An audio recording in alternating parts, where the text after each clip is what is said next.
Hello, and welcome back to another episode of Franchise Euphoria. Josh Brown here. Today's episode is brought to you by Franchise 5. Why Franchise 5? I'm glad you asked. Growing your franchise in a slow, deliberate, and thoughtful manner is a smart way to grow. Franchise 5 helps you do this by expanding 5 locations at a time with a Zen-like focus on the geographic locations that make sense for your growth. To learn more about this, go to franchiseeuphoria.com/franchise5. That's the number 5. So franchiseeuphoria.com/franchise5. Now to today's episode.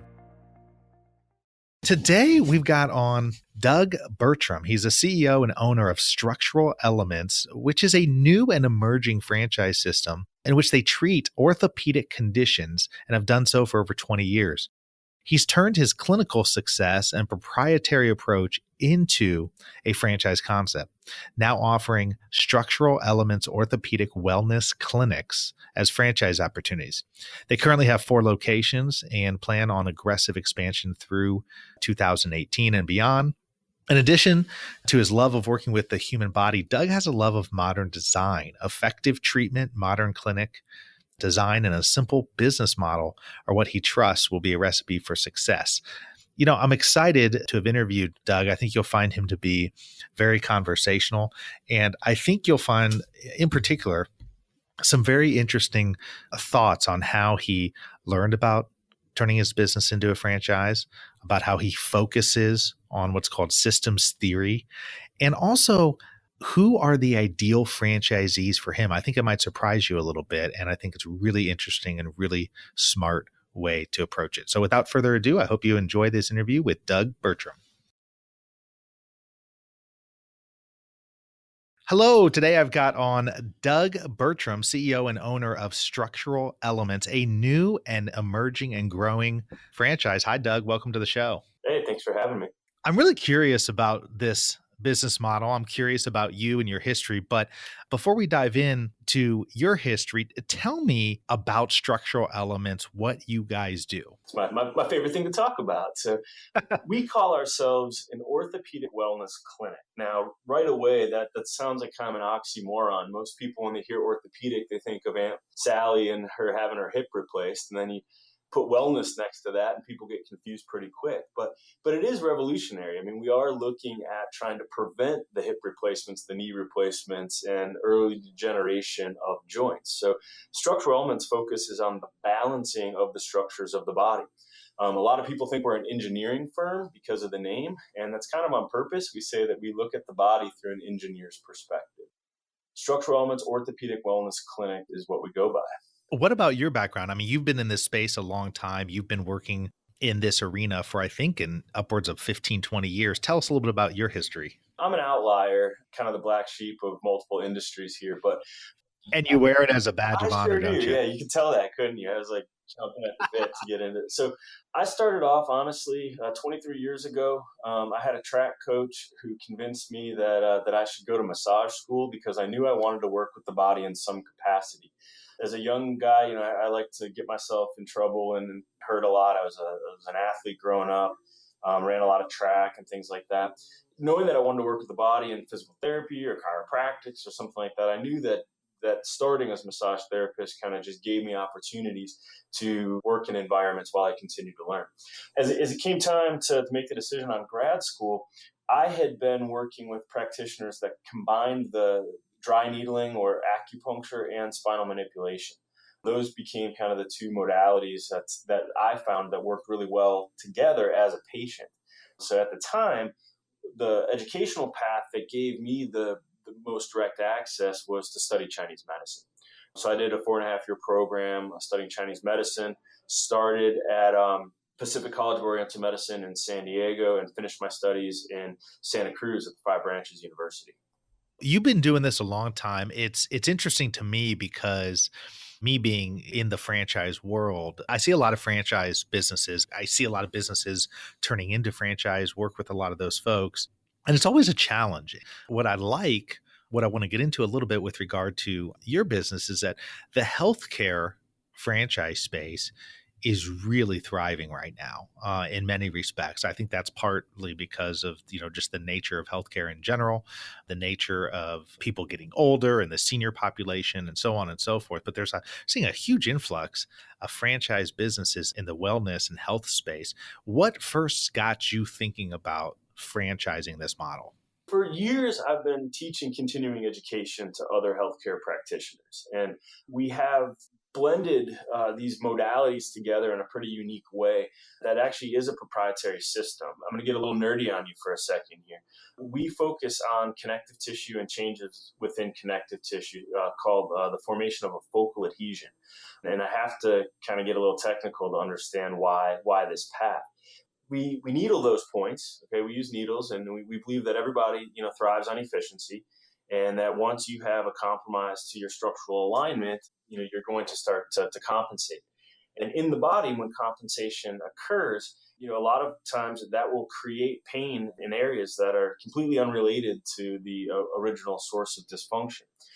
There's a huge need for kind of a change in how orthopedic medicine is practiced in this country. Unfortunately, because of how insurance companies reimburse for treatment, oftentimes therapists are really concerned with reimbursement rates. So if you have 12 visits from your insurance company that's approved, you're probably going to need about 12 visits before I can get you better, right?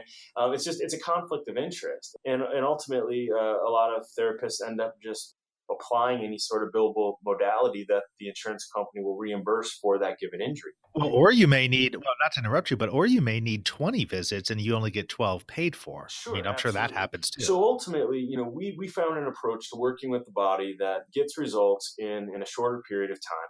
Largely is based on proper assessment of looking at the whole body as a system. Imagine that versus a series of parts. We say we're of the pelvis school of thought, where once it's in the pelvis, if there's an asymmetry to the pelvis, it's going to be everywhere. We do use needles in the practice to release the presence of what we call those focal adhesions. And then we do soft tissue work and manipulate the joints back into proper alignment. So I've been teaching that methodology for a long time. Well, the world of continuing education, especially in the medical field, is very transient. So in order to get a population of people that are going to take your workshops or your seminars and get from the basic concepts into the nitty gritty of really becoming master therapists, it's difficult just to get that audience, right? We're all busy. We're all going a million miles an hour. The other thing that's darn near impossible is to try to have any sort of intellectual property protection in a body of work when your body of work is related to the human body, right? It's just not patentable. So how do you protect it? And there's basic copyright protections, but I tell you, when you're trying to really lock in brand integrity and build a brand around a central body of work, it's hard to do through an education model alone. So I interviewed a bunch of intellectual property attorneys. I did, my homework, what was protectable and what was not. And to be completely transparent with you, I stumbled on this little survey that said, "Is your business franchisable?" And I went through and I clicked the little boxes and I started going, wow, interesting. And ultimately the franchise model, first and foremost, just gave us basic protections against what somebody can say that they're doing, and representing our work. If somebody says structural elements, right, we now have legal recourse through our franchise agreement that they're actually doing structural elements. And we have processes like quality assurance reviews and therapist appraisals, and, just gives us a lot more protection to make sure that the integrity of the work has held up against scalable growth. Well, no, that's interesting because first of all, the concept of franchising for a lot of people is foreign until they experience something like you've experienced, right? Where, Yes. essentially you were looking into something else and you stumbled across franchising because you're looking to find a solution for something. And that happens all the time. So I think that's really interesting that's how you stumbled across it. But the other thing that strikes me is that, this is a complicated business that you're in. You think?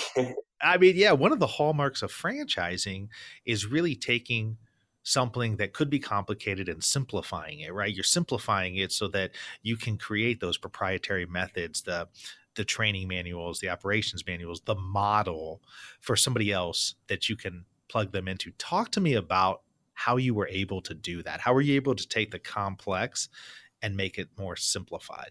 Anybody that works with me knows that I don't shy away from statements that make me sound egotistical, right? So, by comparing myself to Steve Jobs, I think that pretty much immediately puts me in that category of egomaniac. But Uh-oh, you also, better live up to it. Live up to it. Let's hear but the also, goods. where Steve Jobs was a genius is it's about what he got rid of, right? Not necessarily what he added in terms of functionality, right? Yeah. So, in a world that is inherently complex, especially when you're stepping out, and I didn't really commit to this when I was talking about the insurance world being broken, but we're a cash practice. Yeah, that's something that's important to differentiate. It's private pay. It's all private pay. There's That's no correct. insurance. We Yeah. will furnish our patients with a super bill, which is an itemized bill, ICD-9 or ICD-10 CPT codes for reimbursement.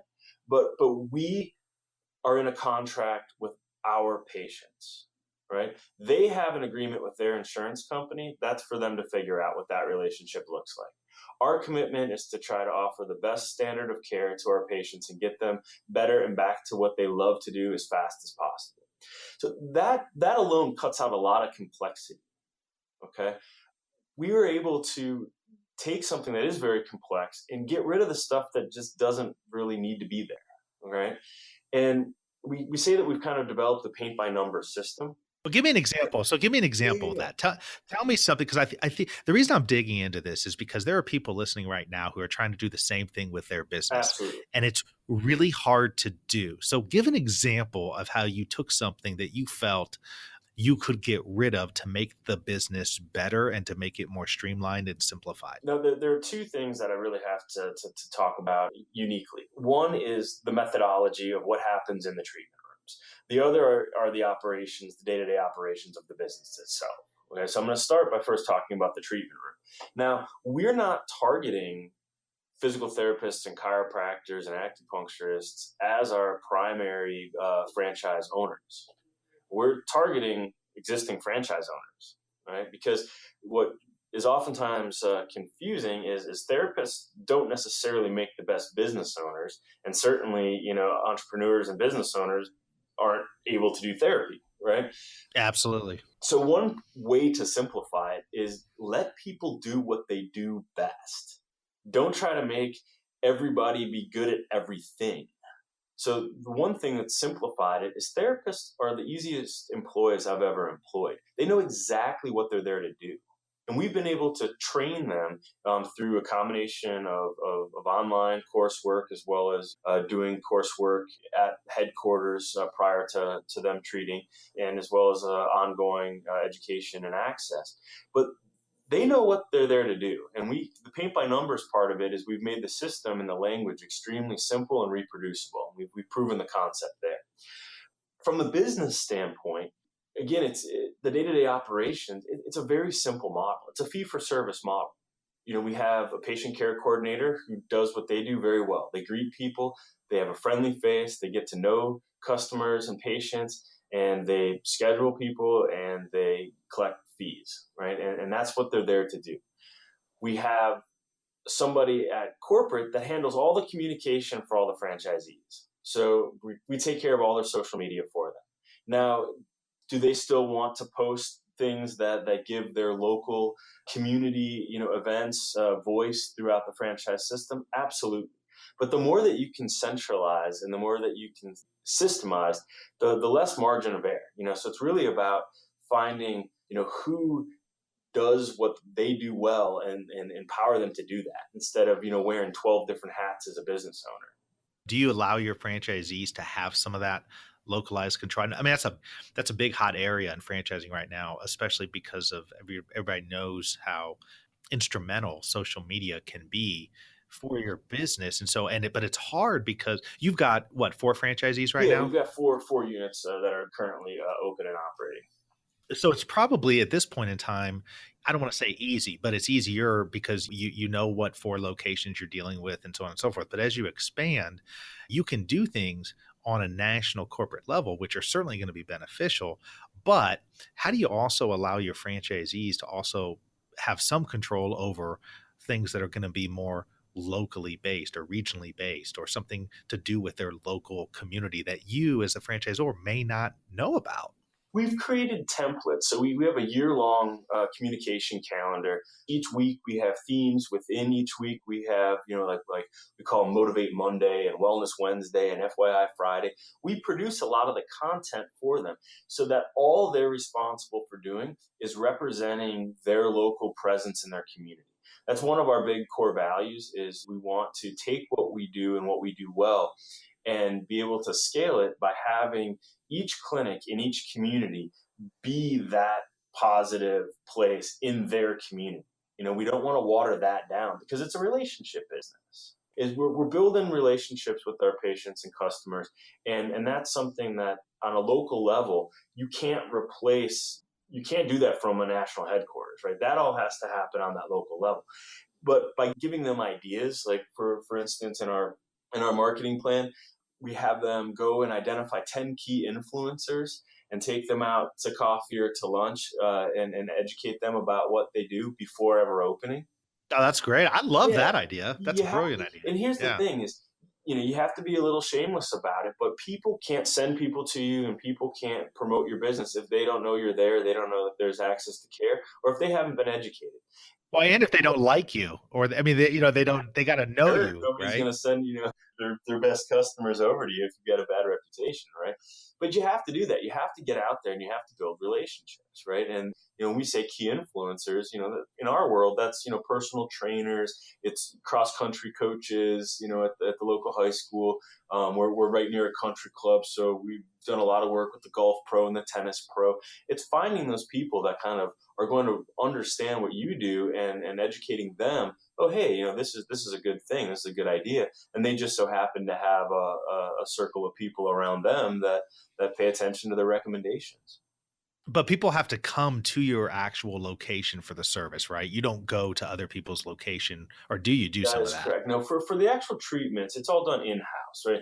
The only thing that we do off-site is we do a number of what we call recovery zones at the finish line of races. So marathons, stage races on bikes, cyclocross races, some of the Spartan and the obstacle course races, where we'll go and we'll set up a little tent city there, 10 by 10 tents, and put up snow fencing. And we have this big monster sprinter van that's 4x4, and it's like a moth to flame. When you get athletes around that thing, they can't help themselves of coming over. But we do a combination of mini treatments at those finish lines to support athletes in our local areas, as well as we have these pneumatic compression boots called Normatec boots that really help cut down on recovery time.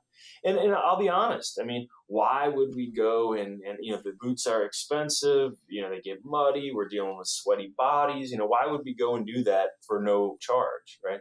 Well, it takes 10 minutes for the boots to be effective, which means that somebody zipped in boots for 10 minutes and in our booth, and we get to sit there and talk to them for those 10 minutes to educate them.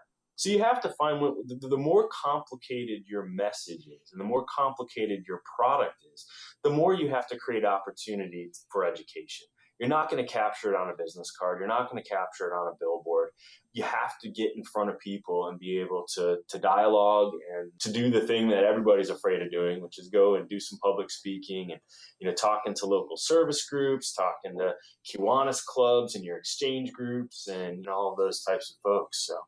So you mentioned something earlier that I just found interesting. I want to go back to for a minute. I would have just assumed that you're looking for franchisees who are going to be people who are occupational therapists, acupuncturists, stuff like that. You said you're looking for existing franchisees. Talk to me about that. Again, people say, well, do I have to be a chiropractor to be able to open a structural elements franchise? And we say, we prefer that you're not. Again, because the therapists know exactly what to do in the treatment room, but they're not necessarily good marketers, good entrepreneurs, good financial people. As you mentioned early in the interview, the world of franchise, I mean, there's a lot of nuance in just being in the franchise world, right? And the learning curve is steep.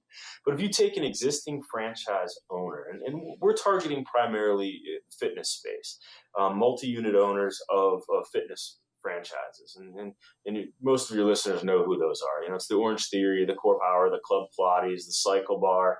A lot of these fitness concepts they're booming, right? I mean, that's been the last 5 years. This has just been a red hot market. it's getting a little saturated in the fitness world. And when I say saturated, a lot of these owners, they don't have the opportunity to expand further within their current system because of regions and territories being sold.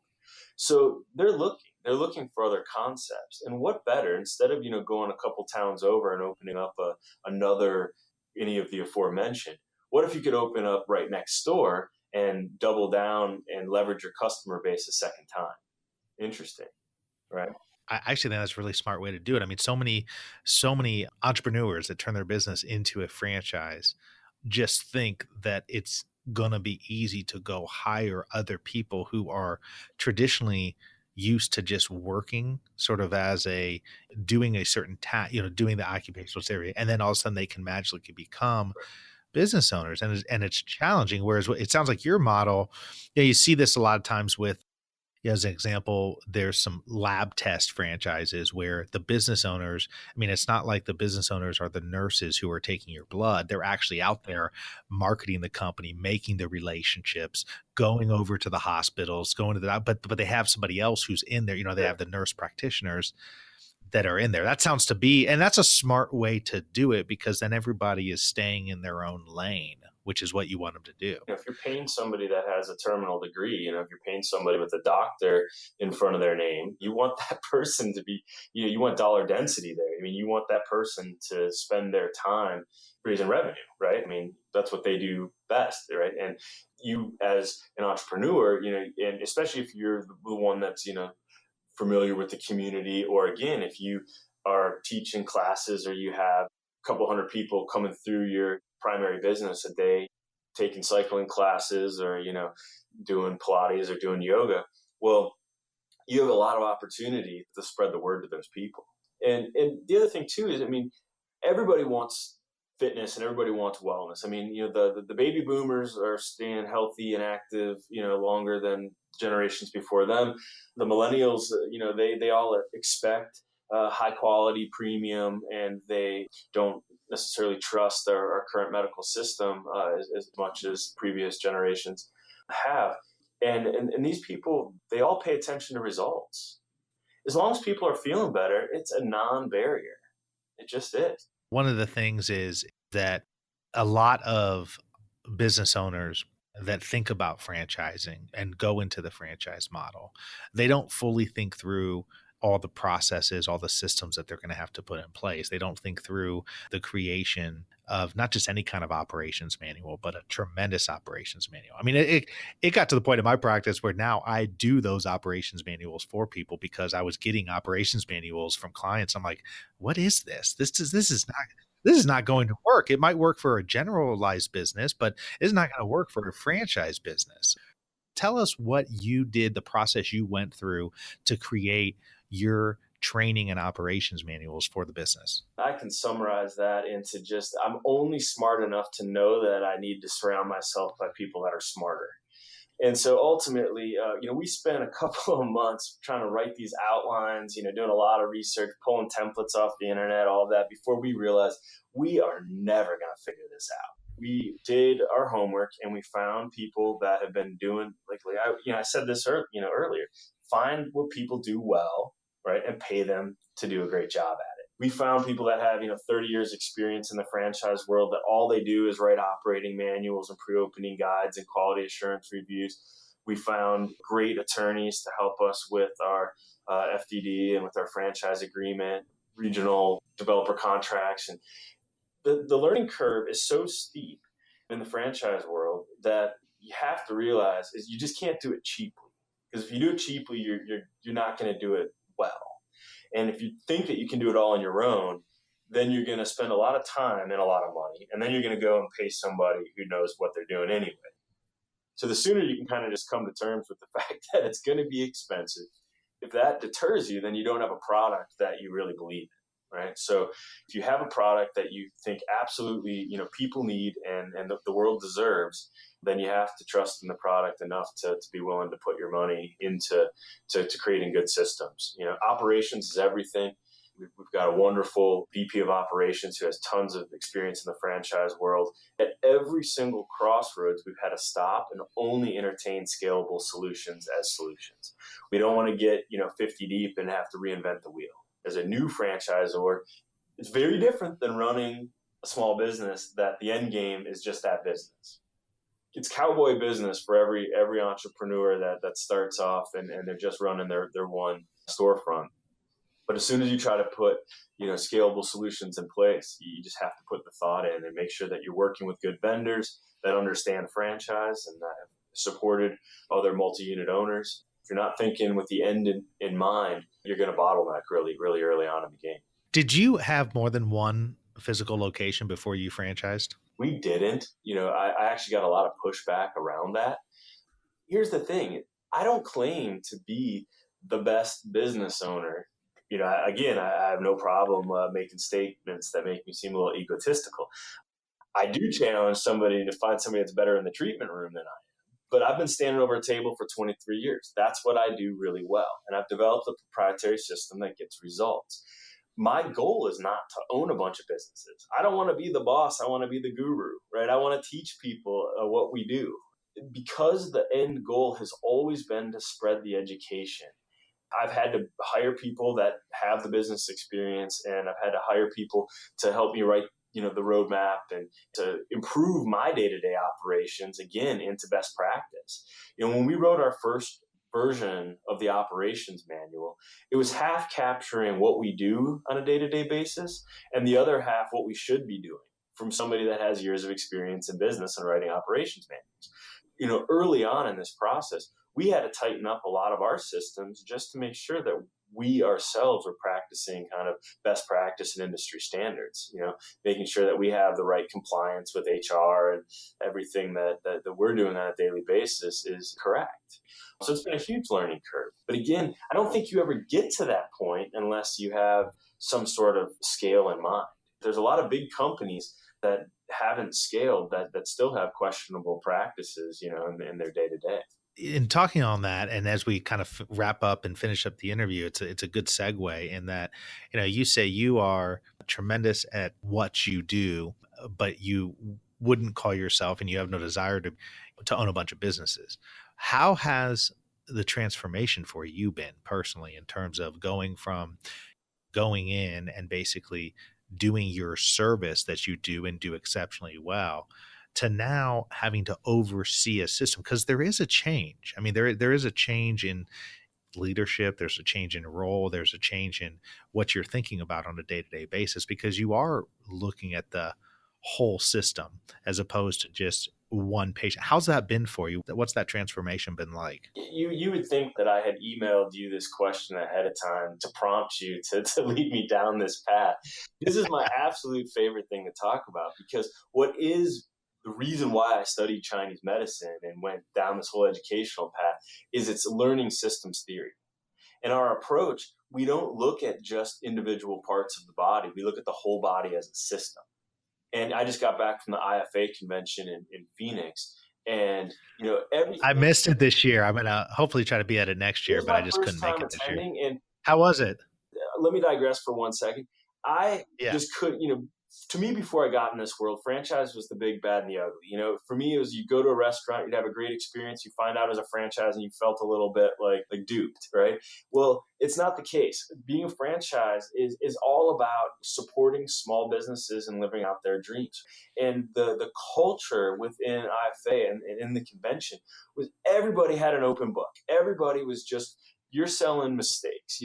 Learn from what I did and try to do it better. And there was just such a warm, welcome community of people willing to help. I was just blown away. I mean, I've not witnessed that kind of egolessness and openness in any other industry that I've ever been a part of, So that's amazing. But being at the IFA convention, it's all about your systems, right? It's systems theory. If you take any one part where you're just trying to drive profits, but you're not actually looking at how that's perceived by your customers, or you decide, there's something that you want to implement from corporate, but you don't really think through how that's going to actually affect your franchisees on a day-to-day operating level, that's where mutiny and disconnect starts to occur. So you have to think about dynamics. And studying systems theory is what I studied. The fact that I apply it to the body, that's just one application. But the principles don't change if you're applying it to a system or a city or to a franchise network. Those fundamentals are still all the same. You're looking at relationships. So this was right in your wheelhouse then, making this transformation and working on, because essentially you're just perfecting on your previous daily basis, you're perfecting a system for one individual. Now you're perfecting a system for a whole franchise. And again, it's going back to the Steve Jobs comment, because I can't compare myself to Steve Jobs enough. It's really about what do you get rid of to make sure that the message is simple. I don't want to do anything here in our headquarter clinic that will make it hard for somebody to do their job as they expand into Colorado or, into Chicago or wherever we may go next.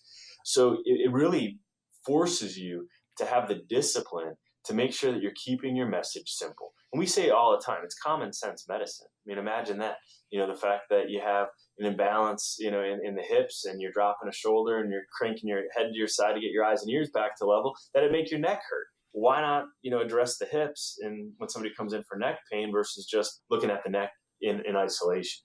So you always have to look at dynamics. You always have to look at the complete system. And I think the franchise model is a great extension as a business model of how we treat the body on a daily basis. So I do think it's a good fit, even though I'm just, a whack job, hippie acupuncturist studied in California. Now I'm kind of making my way in the business world, but it's not that big of a stretch. It really isn't. Well, listen, it sounds like you're doing some great things. You're doing it the right way. I commend you for all of that. And I'm really intrigued and interested in your business model and in this sort of area, because I think you're going to find a great deal of interest, as you already have. And thank you for coming on and sharing a little bit of that. How can people get a hold of you if they'd like to do so? Our website is the easiest way to get more information. We're structuralelements.com. I'm also just Doug at structuralelements.com. I'm very responsive to email if anybody has specific questions. On the core site, we do have a link out to the franchise site. We're big believers in multimedia, so we do have some good instructional videos that give a good overview of what it is that we do as a practice, as well as some VR 360 kind of walkthroughs of the clinic, just so people, because it is a different model. We're not chiropractors, we're not physical therapists, we're not acupuncturists, we're not massage therapists. We all practice structural elements, so we have to educate people of what that really means. And so we've got some good resources on the site to help point people in the right direction and educate people about what it is that we do. Well, keep us posted, keep us updated as you sell more franchises. I'd love to hear what's going on. And sometimes I'll do an update or something on the podcast on previous guests and so forth. And maybe even have you back another time as you continue to grow this thing. I'd love to. I'd love, for a couple of years, for you to say, I really had my finger on the pulse. I found this guy when nobody knew his name, and now look at them, So. I know. It sounds like you're off to a great start. Yeah. If we're successful, then we're resting on the fact we've helped a lot of people, and that's what it's all about. All right. Thanks so much for joining us. Thanks, Doug. My pleasure. Thanks for being with us today on the Franchise Euphoria podcast. If you enjoyed this episode, please be sure to go to iTunes and provide a review. Also, please remember that although Josh Brown is a licensed and practicing attorney, nothing contained in this podcast should be construed as legal advice, because it is not. The information contained in this podcast is general and educational in nature, and none of it should be relied upon as legal advice. That being said, if you have questions for Josh and would like to contact him, please email him at josh@franchiseeuphoria.com. Thank you so much for listening, and we hope you tune in to our next weekly episode.